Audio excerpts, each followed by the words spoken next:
Auzubillahiminashaitanirrajim. Bismillahirrahmanirrahim. Assalamu alaikum. Ji ayanu, pakhair agale, ni hao, chunashumme, washmale, ohai gozaimas, guten morgen, hola, bonjour, privyet, kaifa hal, hale shumachatore, ahlan wasalan, marhaba, buna, mucho, gracias, suavia, hosh galden, and thank you very much everybody for tuning into PTV World.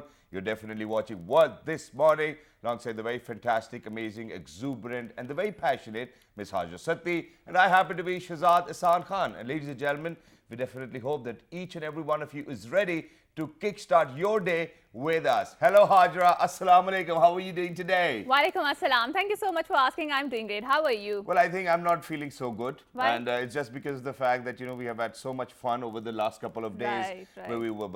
where we were celebrating Eid, ladies and gentlemen. Right. Obviously, when you're not on television, which we were, but to be honest, I think, I could have enjoyed a couple of more days as well. But other than that, ladies and gentlemen, since we are transitioning from Eid to now normal work Right. environment, and I don't like it. What about you? I think the Eid al-Fitr is a more, easy task for the men. But Eid al-Azha is a more hectic task because of the sacrificial animal and the kurbani and stuff like that. Yeah. But And not just that, even I'm Right. sorry for cutting Right. you No short problem. over here, but I think that for men, when Right. actually it's the Badi Eid or Eid Right. al-Azha, what happens is that we actually kind of need to start work 15 days prior to Eid. So we Right, need to with get the finding- chataiyan, we need to Right. get the butchers sorted, we really need to Right. go to the mandi, get the goats and whatnot, Right. and then distribution. And since I'm the only son at my place, since my younger Oh. brother lives in Lahore, it's a lot work. Right, What about right. you? Right. So I think that we are transitioning from the spiritual, environment towards the new normal or the old normal, whatever you say,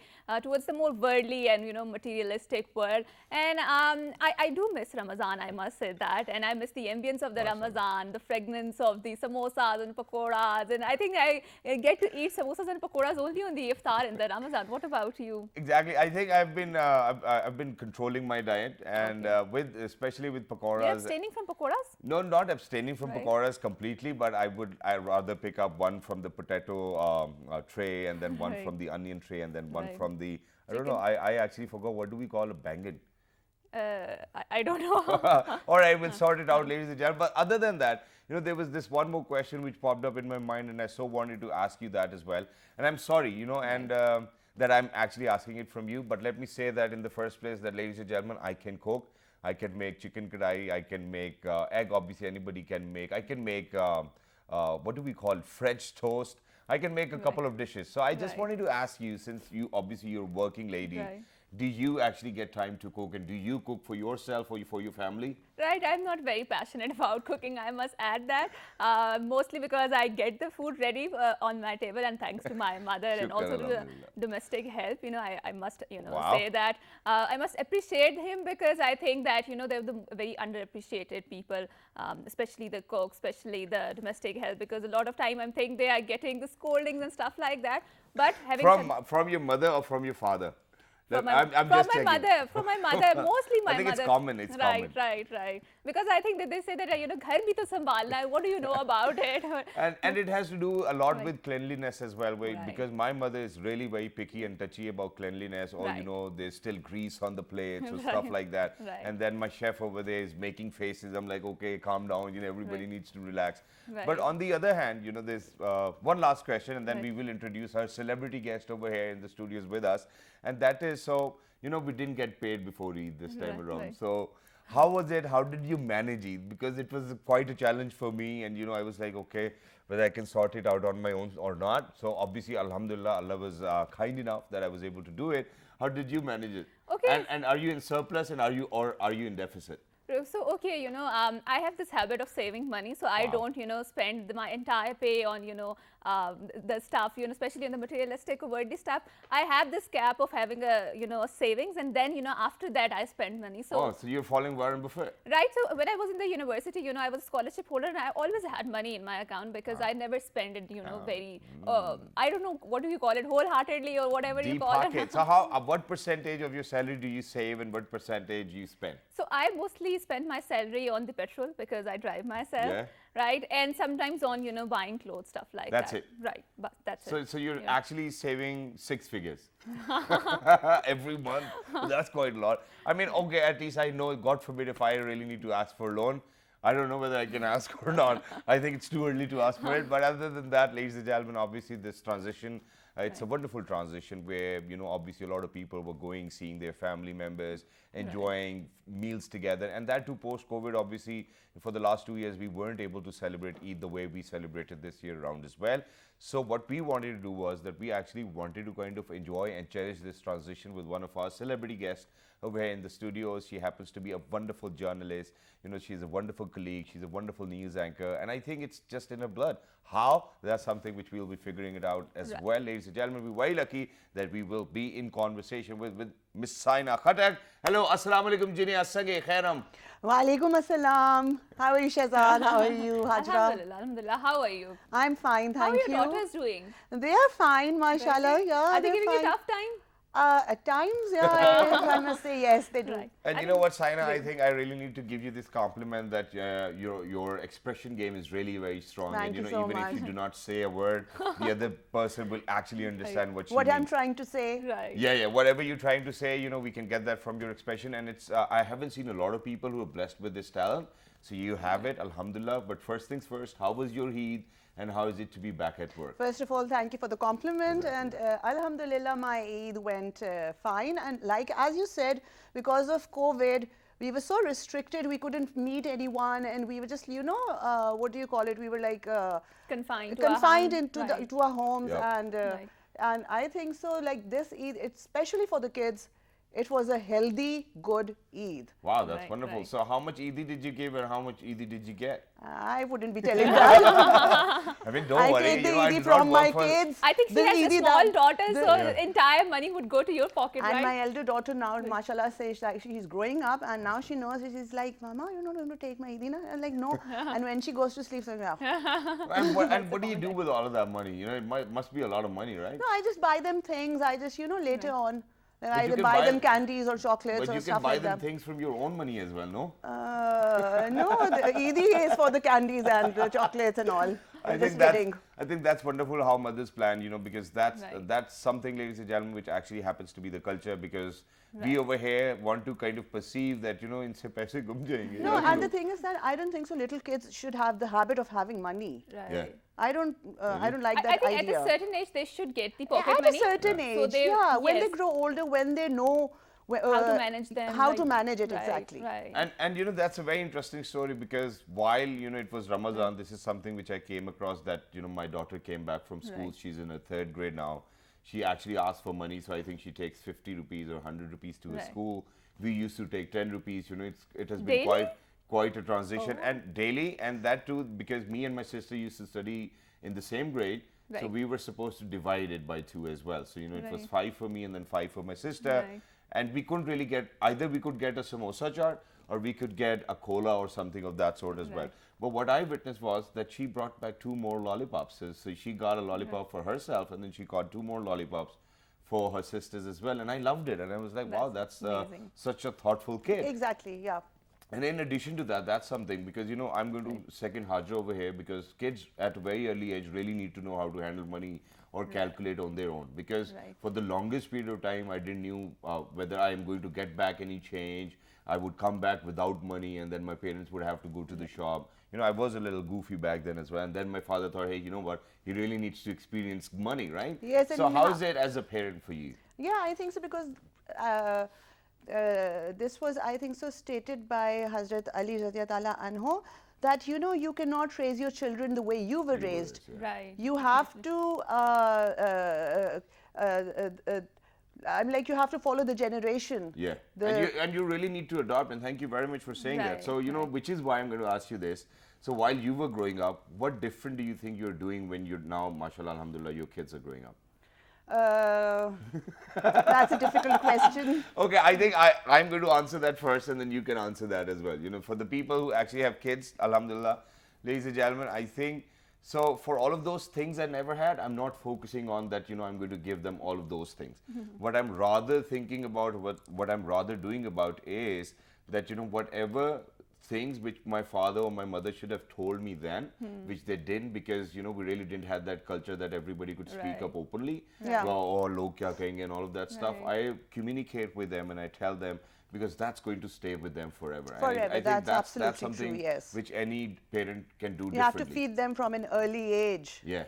And we're trying to do so as well. So in addition to that, because we are talking about parenting, obviously your mother happens to be one of the finest colleagues we have ever had, one of the Right. most Thank you senior so over much. here at PT World. A Right. very lovely lady, ladies and gentlemen, who would always have a heart full of love, and she would want to share it with each and every one of us. Right. It doesn't really matter what mood she's got or what kind of tensions she might be going through, but she will always make sure that she will have this positive smile, and it's very impactful and it's contagious as well. Right. So, do you think that you're a better mother, or do you think your mother was a better mother? Was it overpowering, being raised by her, especially, she had such a personality and she was working and she already had a name in the media industry. Well, I learned a lot from her, Right, how to balance things, how to balance work, and how to balance home.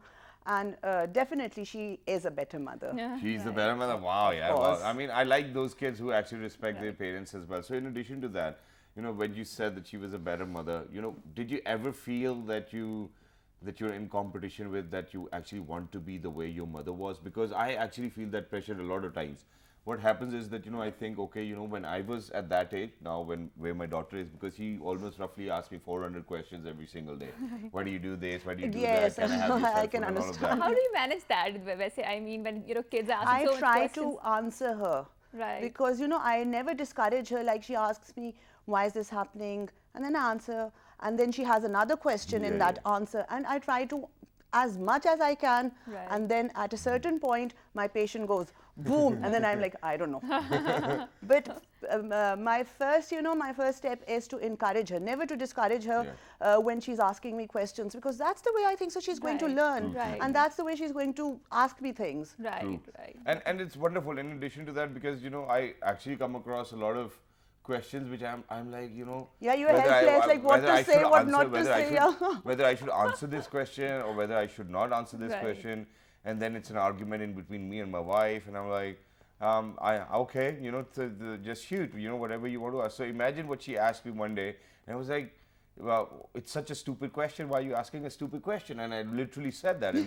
It's a huge argument. So imagine the question was, is it difficult for men to take shower, or is it difficult for women to take shower? And I'm like, what kind of a question is that? I mean, it's simple for everybody, It's shower and it's easier. Right. And at times you come across situations where you certainly do not know how How do I to- respond what to to it. say, what So exactly what do is. you think as a mother is the safest answer? Chalo, bhag jao idhar se. Something like Yeah, that. that's the best possible way. Strategy, Yeah. yeah. I think that's wonderful, having a conversation where we are kind of trying to learn ourselves, ladies and gentlemen. As the time passes by, every single day they're growing up, there's more exposure, there are more cousins, yes. and there's always this continuous, I think kids do have these challenging personalities where they really want to do. kind of, show the other kid, hey, we're stronger and we're doing better or something. Yes, of that they sort. do have, and it's very difficult, to put this thing into your child's mind that every kid is going to be different than you. True. Right. So, there will be certain things that a child will have that you will lack. Yeah. Right. And you cannot have everything. Which is why I'm going to ask you, what kind of a kid were you? And you have to be very honest, whether you were a cranky one or maybe I wasn't a not. cranky one, but I was a very rebellious kind of a kid, Really? what my mother tells me. Right. Like my younger sister, she was completely opposite to what I am. Obedient. And you were right. close Yeah, to she your was mother obedient. more or father? As a kid, I was closer to my dad. Okay. And I always thought that I will be closer to my dad, but I became closer to my mother. How? Right. And I don't know, just as time But there passed. might be a few and things. I always used to think like my younger sister, that she's going to be bored because she always used to be like clingy to the mother. And I was like, no, she'll be more clingy to mama, but no, it went the other way around. And also, Saina, you recently had a baby, right? And your daughter, the elder daughter, what's her name? Sorry, I forgot her name. Arshia. Arshia. So how did Arshia, perceive the entire situation, the baby, and was she jealous? She was very excited, Right. alhamdulillah, like from the beginning, like she was very, very excited, alhamdulillah. And the rest of the part, I think so, that depended upon us, Right. we, the father, the grandparents and everyone, because I didn't want her to feel left out, because I think so that is when, that The kid starts to feel that, yeah, hey, probably. I wouldn't use the word animosity, but jealousy and the the jealousy, envy. that thing, yeah, I Right. didn't want that thing to, So what I try to do is I try to give the elder one more attention. Right, right. Because the little Did one, you- baby, did you- she did you doesn't know, so yeah. prepare her, when you were expecting that, you might have a baby and you have to look after her, because a lot of time I do Yeah, feel. I told her, and I was like that you'll have to. I was just like kidding with her. I'm like, you'll have to change Pampers and all, and Right. she was like, Mama, no, I'll do everything, but Pampers you'll have to change.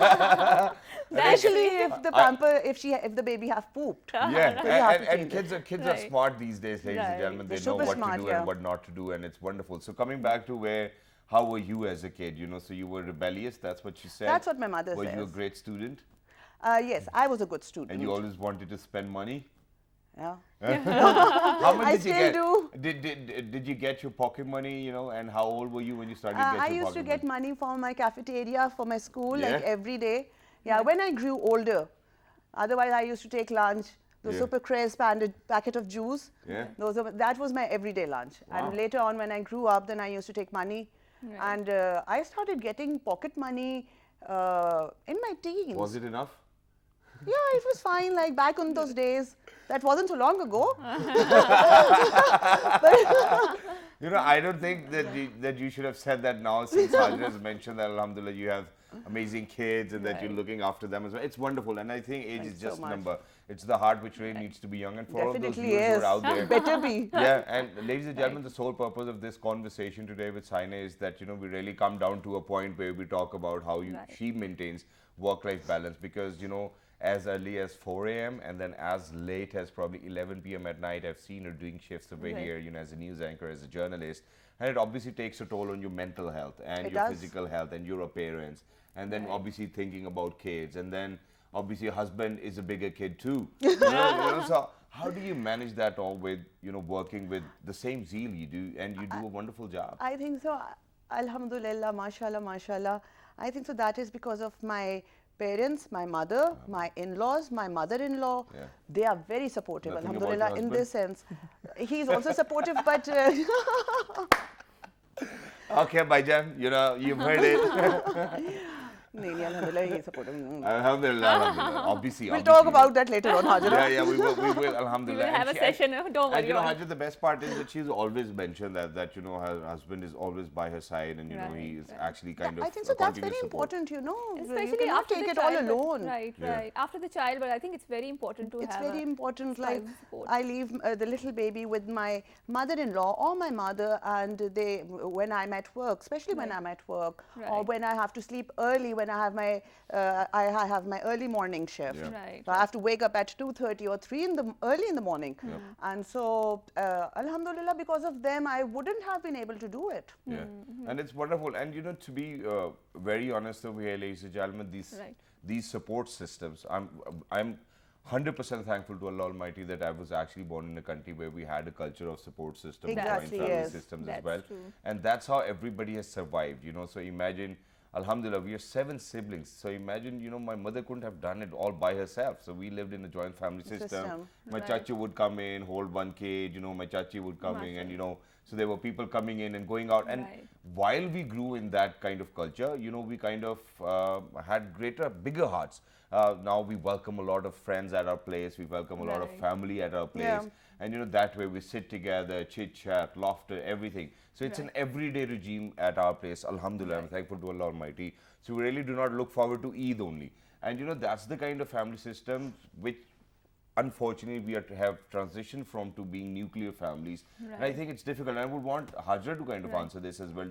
Would you recommend nuclear family systems at times, or would you always be in favor of joint family system? I think both of them family system have their own merits and demerits. So I grew up not in a joint family because Okay. my father was. You were traveling, right? Every 2 years posting. Yes. But my dadi had seven kids, right? Mashallah. 6 Lot sons of and Eid one came daughter, coming in. right? Yeah. Right. And so my father grew up in a joint family 6 system. chachus. Wow, a lot of Right, Didi. right. Some of them tayas and some of them chachus, and one puppo, right? And also then we grew up in a nuclear family because we were in different places. We were traveling a lot and stuff like that. Yep. But I would miss my dadi, and I would always whenever Eid approached, and if we had the opportunity to go towards my dadi's place, I would always cling to her, and I was really miss them. And I do feel that बड़ों का साया होना बहुत ज़रूरी होता है, especially your grandparents, because they have that wisdom in them with the age, with the experience, and also with the sort of knowledge they bring from their own era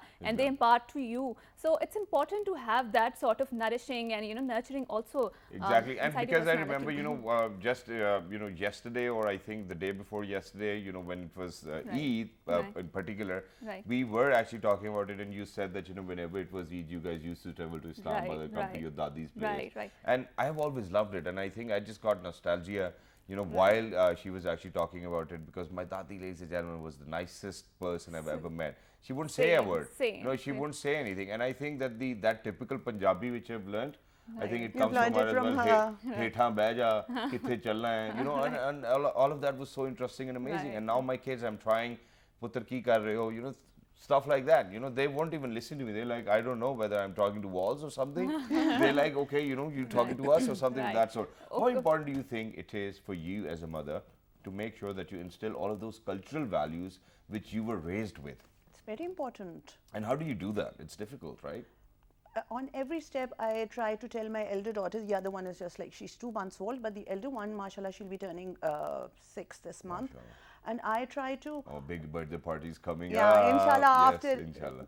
so I do try to, instill this thing in her mind that you have to, what is right, what is wrong, what my mother taught me, what my elders taught me. Yeah. Right. Because I think so at this age, they start learning and adapting things. Yeah. And then this will go with them for the lifetime, inshallah. And thank you very much for saying that, because it is really imperative and pivotal for the grooming of the children as well. But Right. very quickly, coming back to the professional life, where obviously your mother happens to be one of the most recognized journalists over here within PTV world and outside Right. PTV world as well. So now, you following her footsteps, does she actually kind of tune in to see your programs and news And give you then be feedback, like, right. hey, you know what, Saina, you could have done it better, or you Always. do it better than me? Always. No, I wouldn't be able to do better than her. That fact that I know. Right. So, yeah, but when, in the beginning, when I started, she helped me a lot by guiding me. And because obviously I knew that whatever she's telling me, that's absolutely correct. I mean, like of course, you trust your parents blindly. Yeah. Right. And she guided me a lot. And I think so. If I improved because of my mother. Right. So No, but Right. you were always very well spoken. You always had a good body language, and you were always very professional. Right. So obviously, just because she's your mother, you might not even admit to it whether you were doing a better job or not. And it's not even a question. And why should we put our guest in a situation where it's difficult for her as well? So it's wonderful. So what are those quick tips you would want to share with our viewers that, hey, you know what, if you want to achieve or probably follow your dreams, do it with passion, determination, what would you want to say? yeah, you need practice, you need patience, you need dedication. Right. And Yeah. I think so the biggest thing is that you need to be patient. It takes time. Right. You That's cannot like go from here to here, like, in a jiffy. You Okay, need- okay, Saina. So you told me that before your marriage, you were living with your parents, and it was not a joint family system. No, during- it was like Shehzad mentioned, it was like a nuclear. We Yeah. lived. Right, Yeah. it was a nuclear, and now especially your transition after the marriage. So Philosophical questions how do coming you up, I compare- can say that. No. How do you compare the two different lives that you led? So what is the main difference do you feel, and how do you cope with that? I have changes in your life. I have one younger sister. Right. That's it. Me and my Right. parents. Right. And after my marriage, I live in a joint family system. Right. Obviously, in the beginning, I needed time to adjust Right. with them. They needed time to adjust with me, obviously. right. But now I think so. Just because we are friends off screen as well, I'm going to kind of give you a suggestion. Please make sure that you use your words wisely. No, but what I'm trying to say, but I'm very happy for my kids. Like they are getting to see all the relations. Yeah. Right. Like when I was growing up, even in my extended family, we are a very small. Even if I count my extended family in Right. it. Right. And so, you know, when I always used to see people getting together on Eid, on occasions, on Right. weddings, and I used to see all these cousins and all, and that is something I think so that I will, I missed out in life. Right. I have no cousin my Now you age. enjoy, Right. and now you enjoy seeing your kids playing with other kids as well. I right, love that, cousins. and I love that my, alhamdulillah, mashallah, that my children, they will be getting to see all these relationships that I never saw, I never had. Right. So, yes, I think so. Okay, so you know, Saina is a very great in, you know, giving his advices, especially when it comes to, you know, your marital and your in-laws and that sort of life. And I remember I once asked her, and I also wanted to ask you here. So if you had a disagreement with your in-laws or maybe your husband, how do you express that? Do I have to answer that? Because you gave me a very impressive answer. You know, I was really glad that you I said mean, it that. was off here, right? No, it was a very impressive answer. Really? that, Okay, let's yes. see whether she can still come up with that impressive answer If or I not. ever had a disagreement with my husband or my in-laws, Right, well, we right. try to work it out. Right. Okay. It depends upon me and it depends upon them. It depends Right. on both of the parties, you know. Right. It can never be one-sided. That's true. Sometimes they agree, sometimes I have to agree, Yeah. and that's the way it works. Right. And you know, thank you very much for being so wise, and it's really very important that, you know, you kind of came down to the point where it's important Right. to communicate, right? Very So important, then yeah. later part is whether, you know, you're going to agree to it or them going to agree to it as well. And ladies and gentlemen, egos are fragile. Please make sure while you're Right. actually kind of talking about maintaining that decorum in the house and maintaining your family and Right. all of that discipline, please make sure that you do not bring in your ego in between, because that's how I have seen, God forbid, Relationships getting unfortunately, ruined, yes. relationships Right. ending up as well. And then there's one more addition to that. I'm sorry that I'm going So there. how do you deal with that? Shazad, you're also married. You know, if you Yeah. have disagreement with your in-laws or with your wife, how do you deal with I that? usually do not have any disagreement with my Right. in-laws. Right. They would never call me and ask me anything. Right. I mean, it's only when I've done something stupid or stupider that they will show up at my place. But then even they've always been very full of respect. And on the Right. contrary, alhamdulillah, well, not on the contrary, I think I've been likewise as well, that we share this bond and relationship of respect and honor, Right, right. and nobody gets loud and no nothing. So we sort it out, you know, like how educated people Will would do, always yes. do it. Right. It's all about communicating, and then sometimes there's a lot of evidence which requires to be out there as well Right. for the people to understand. Because what happens is that, you know, I would rather whatever I'm going to tell my parents, you know, they would believe that. Whatever my other half is going to tell her parents, they are going to believe that as Okay, well. okay. Most of the times, it's not that both of us are honest, right? Right. So either one of the us has to be honest, and when they are and when the evidences are out there, so everybody kind of understands.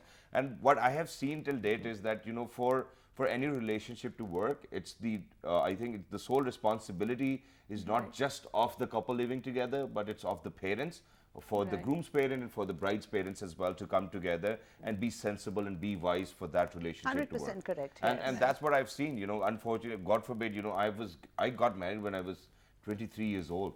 I That didn't- was young. I didn't knew anything about marriage or relationship or anything.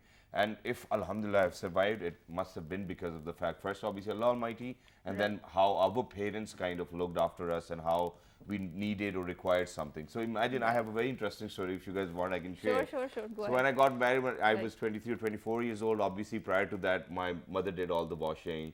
You know, there was Right. this auntie who used to come in and whatnot. So my father has always been a very wise gentleman, alhamdulillah, and I've Right. learned a lot from him. So imagine one day, you know, I was just walking downstairs and my mom was like, hey, you know what, your dirty laundry is here, and why don't you go and tell your wife to wash it? And I'm like, okay, you know, so this is something new for me. Right. And this was for the very first time that I was listening to such a thing. Right. And that too from my mother. And she was right, obviously, you know, now the responsibilities have changed. I should have done it myself rather. Right. So what my father did was, so my father, he was a very smart gentleman. He made a sunroom outside my terrace, Right. and then bought a new washing machine, fixed it over there, and it was an automatic machine. It was like, whoever wants to do it, just They go can go ahead and and do walk it. And you know, that was a solution. But unfortunately, there are places and times where, Right. you know, we do not have such financial resources. So, you know, people would rather end up arguing with their mother or with their wife, or you Yeah. need to do it, or you need to do it. I think everybody should do their own chores, Right. and that's the way forward, and that's how you're going to live a beautiful life. And now, alhamdulillah, that's something I don't like, but my mother and my wife are the bestest friends. Oh. You know, and most of the times they're pointing fingers at my father and me, and I think that's something which works. and they gang up against you. Yes, me and my father at times together as well. But thank you very much, Saina, for being Pleasure with us. is all mine. Yeah, No, thank it you was very much. It lovely. was lovely to be in conversation with such a good-hearted and soul Thank you so person as much. well. Right. So anything towards the end which you would want to kind of say to people who want to follow your footsteps, please go ahead, look in the camera. Say whatever. Well, all I want to say is best of luck and be passionate about anything that you do. And That's it. Thank you. Yeah. Thank you very much. Thank You know, at times it's difficult to give out messages when you're not really prepared for them. Right. But ladies and gentlemen, with that, we're actually heading out towards a short break. Don't go anywhere, because when you guys will come back, we're actually talking about public speaking as well, because that's something which we learn from Saina every single day. Let's do this. Good morning. Well, this morning.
All right, ladies and gentlemen, hey, it shouldn't really be a surprise that me and Hajra are still here. And it's because of the fact that, ladies and gentlemen, every single day we kind of promise to ourselves. It's a pledge we have made to ourselves, and we want to kind of share some good morning stuff with each and every one of you in 46 different countries. And thank you very much for being with us. It's been, I think I've had the longest run, shukr, alhamdulillah, you know, touch wood, as well, that, you know, I think it's going to be the 10th year now, alhamdulillah, in a row that we've been doing this program. Okay, okay, Shahzad, before you proceed forward, I wanted to ask you, were you an extrovert or an introvert? I mean, as a I was student? always an extrovert, Right. but I really had to work quite hard on my English in the first place Right. when I joined this channel. Right. So imagine my younger brother used to live in Oxford, and he was studying at Oxford Mashallah. as well. Mashallah. So what I would do is that I would send a link of my program to him and be Right. like, hey, you know what, can you please find out where I did wrong? Right, And then right. he would do that, and then he would tell me the basics, and then I would learn that, you know, just simple basic stuff. Where Right. to use has, where to use have, are, they, and all of that. Other than that, you know, I think everything was wonderful because I went to Barry College. Thank God, alhamdulillah, that I got this opportunity to go to a good Right. school. So for all of those parents who are out there who still think, hum bhi padh ke, you know, we have done so much, please make sure that you send your kids to good school if you can do that. Because when we talk about public speaking, ladies and gentlemen, it's not a single day affair. You really Right. need to kind of transform yourself, then you really need to be kind of relevant from your day-to-day life, from the day-to-day subjects, and then you really Right. need to be out there. And then it's not just the way you speak, it's your body language as well. Of It's course. your verbal and non-verbal communication. And course. there are people who will always be there to help you. There's our communities who will That's always true. be there to help you as well, which is why today we're very lucky that we've actually been joined by somebody who in the first place happened to be the CFO director for Linkbit Private Limited as well, and then he happens to be the vice president for Islamabad Toastmasters Club, and he is Mr. Abrar Ahmed Wani. Hello sir, assalamu alaikum, good morning. Assalamu wa rahmatullah, sir. How are you? Absolutely perfect sir, thank you very much for joining us. How are you today? Thank you very much. First of all, I would like to thank you for inviting me here. Thank you, sir. And alhamdulillah, I'm fine. Thank you. Jazakallah. Wonderful. So today, sir, we have picked up on public speaking. I think you're the perfect guy to talk about it as well. So please go ahead. I'm not going to ask you any question. Let's see what What public tips do you speaking is have? really Right. about. Yeah. Well, it's very surprising, but it's very true that number one fear in this world is public speaking by the National Institute of Mental Sciences. Wow. That's true. And the second fear is death. So definitely assume yourself that you are in a funeral ceremony and you have to say eulogy, and well, you would rather like to be at the place of that dead body rather to say some words, considering that fear. Public speaking, as everyone knows, in every daily routine life, we used to communicate with our bosses, we used to communicate with our colleagues, we used to communicate with our kids, we used to communicate with our families. So basically, the role of public speaking is almost in every part of our life, and it's a very important factor as far as the communication is concerned. I think I only need to hack one thing, so what happens is that, whenever I am in a business deal, Right. so what happens is that, you will always have overpowering personalities, and then you will be that person who's overpowering the other personality as well. But then there are occasions when you already know, yeah, okay, the way the deal's going to be, right? Right. And I've seen a lot of people who have some immaculate skills with public speaking, and, when they open their mouth, they would rather bring the ball in their court. Right. And then, you're just shocked. You're like, hey, you know what, I thought that I was smart, but he's obviously smart, and you really need to agree to that. Right. What are those simple basic techniques which can actually help us improve the way we talk, improve the way we do things in a daily routine, because it has an impact, right? Or is it something genetic, or it can be learned or polished, something like that? Well, it can be learned. Right. As I said, it is a kind of fear. And what fear is? Fear is nothing, but it's your own creation. True. Right. It comes for uncertainty. True. Right. So when you go in front of a public, the first thing you face, actually, you don't know what's going to happen now. Right. Yeah. You are quite uncertain. So that is the fear that you need to handle. Right. So how one can improve their public speaking skill, at least make yourself able to present in front of an audience. So this is the first step. Right. Take the courage and go in front of the people. Forget about what people will say about you, because you cannot stop people speaking about you. True, true. The only thing you can handle want is that to just happen. make yourself speak in front of people. At least handle that fear at the first place. Yeah. And then when you will start speaking, you will feel the comfortability with the passage of time. Right. And you will start speaking, and words will automatically, your thoughts will come, your thoughts will automatically get created, and you will start Auto-generated. speaking. Yes, auto-generated. Exactly. And And- thank and you very much how for do saying we that. deal with the nervousness, that you feel, especially when you're doing it for the very first time? And before How you do answer that, I handle would want to answer that as well, because I believe that nervousness is important.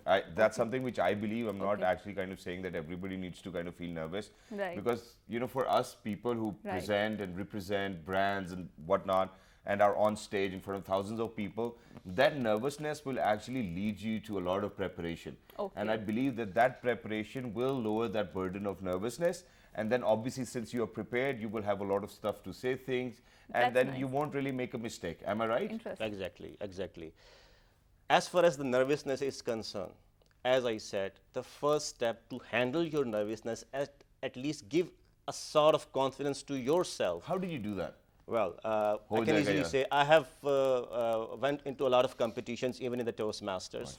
What used to happen with me is when I go on stage, either it is a virtual stage or the physical stage, the first thing I create a thought in my mind, well, I have to do best of myself today. All right. Right. Okay, so I don't think about the people sitting in front of me. Don't think even that if you say something silly, people will make fun of you. Enjoy what you are doing. True. If you are enjoying, trust me, the straight away, at first place, you will get your confidence back. Exactly. And the time you will get your confidence back, well, there's a lot of thoughts that will come in your mind, and you can say a lot about it. And it's 100% true, because I mean, Alhamdulillah, I think just before Ramadan, I think I had done 51 shows, Alhamdulillah, and those were for live audiences as well. And that's something which I did realize that, while you're enjoying it, you're unstoppable and you're not even vulnerable as well. Okay. But in addition to that, now what happens is that, I am going to go back to where it was very early for me, while I was on television, somewhere around 2005, I was still in university. And what used to happen was that, God forbid, if you get nervous, that nervousness kind of peaks, and then you Right. just, for 30 seconds or another minute, you will just be quiet on stage and be like, So all of those things vanish. So whatever you have been kind of remembering, or you try to do on stage, Right. all of those things vanish, and then here you are, and then you might have seen it or experienced it in films where there's this gentleman, and all of a sudden the camera just goes back, and you don't know what's happening. What techniques do you have for people who, God forbid, get nervous on stage? While they were doing their act, and all of a sudden they got that hit, and then Right. they're like, Black okay, we're out. black now. Okay. Incident happened with me as well. Yeah. When I went on stage and I suddenly went black. Yeah. Blank. I couldn't think even a single thought, what should I do now? So at that moment, what you can do is be focused. Even, for example, it happened even just 3 months before, there was a competition of Urdu speech contest. Yeah. And what happened that when I was about to start my speech, I suddenly went black out. All right. So I couldn't think for a single word, what should I say? So what I did, I make a movement, Right. walking on a stage, at least to make myself, to give myself a little bit of confidence. And time. And yeah, exactly, to handle the nervousness and the situation when you suddenly go blank. The only thing, give yourself a sort of confidence, a bit of relaxation, how you can do It's it, all right, at least yeah. play with the stage. True. Make some movement, give Right. some smile to the people, and just forget people are looking at you and they are listening to you. Yeah. Just think what you have to say. And that first thought that immediately comes in your mind, the technique that actually we learn in Toastmaster, Yeah. that is called impromptu speaking. Right. So that first thought, it doesn't matter whether it is silly or it is sensible. Really? Just go with it. I mean, Okay? a lot of times I've seen people making silly mistakes just because of the fact they went blank, and then when they got back, they really didn't have something very contextual to say as well. And and you really did touch upon a very important aspect where you said how it is important to use that very stage as well. Because I've seen a lot of people doing, Right. mastering public speaking, but they certainly do not use the stage at its maximum. They won't go and probably interact with their audiences. They won't get off the stage in between. They won't come closer to them as well. And it is really important. But let's discuss about the other extreme. So imagine, just to make myself comfortable, there are these habits which I've built up on. So I was at the President House and I was hosting an event for the President of Pakistan, Islamic Republic of Pakistan. So I had to be there, 3 hours prior to the actual event, Right. and we were doing the audio check. And to just make myself confident, I was just walking on the stage here and there, doing my stuff. And all of a sudden, the gentleman said, "Hey, sir, can you please give us a mic check?" And I started whistling. And everybody started to look at me. And I was like, yeah, it was just for the mic check, something like that. So there are two Exactly. extremes. One, you're very nervous. One, you've started to whistle in President's house. So how do you maintain a balance? Well, as I said before, the only way to handle the nervousness is to give yourself a chance to speak. Whatever comes straight away at first place in your mind. That's something we have got, but we are talking about overconfidence now. That when people get overconfident, oh yeah, I know it all, and it's all under control. And I've seen people trembling and failing on that particular occasion.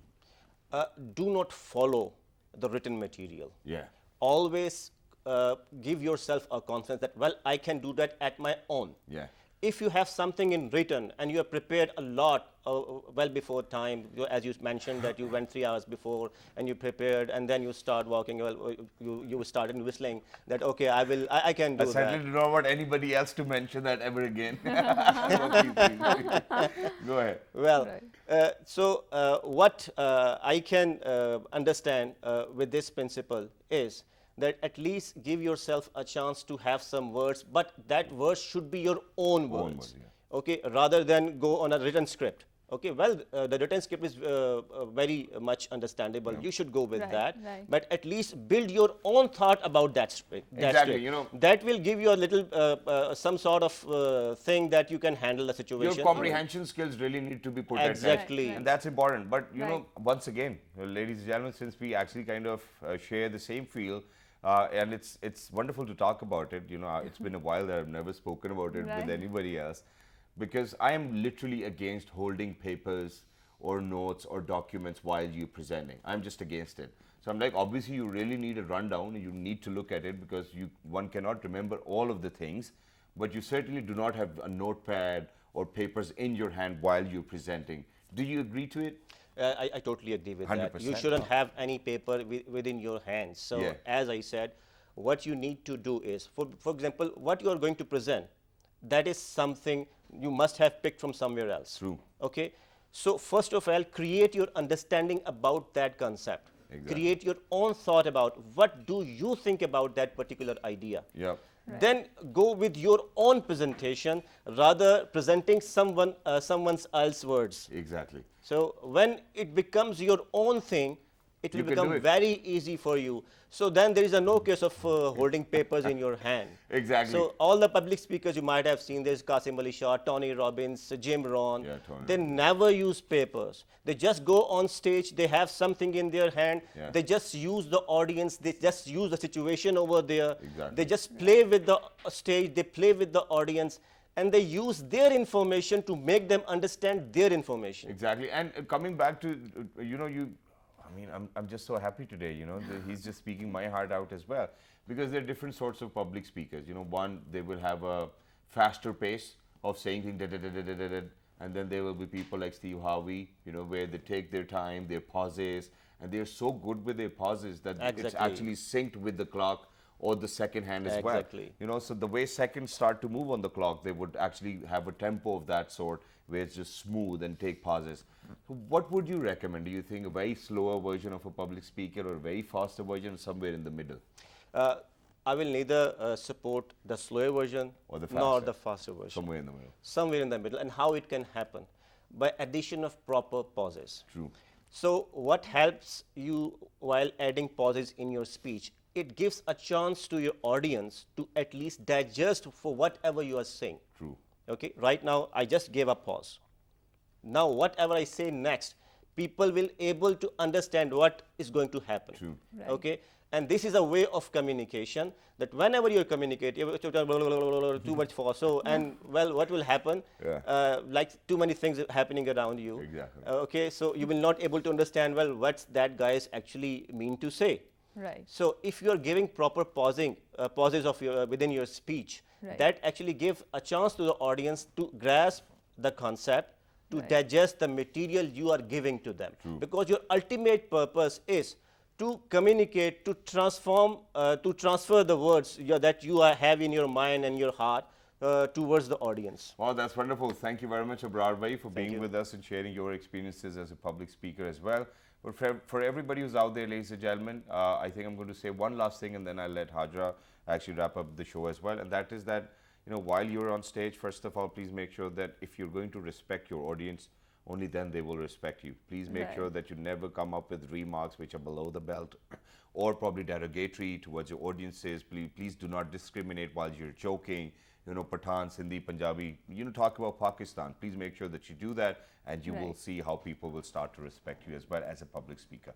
Thank you. Thank you. Thank you. very Okay, much. and this was a very lovely, cross-pollination of ideas. And I must say that I was a very introvert and very shy sort of a student. And with the passage of time, of course, it improves. But until next time, we'll bring back some good shows, some good research, Inshallah. packed topics. And that's a goodbye for now. Allah Well, this Hafiz. morning.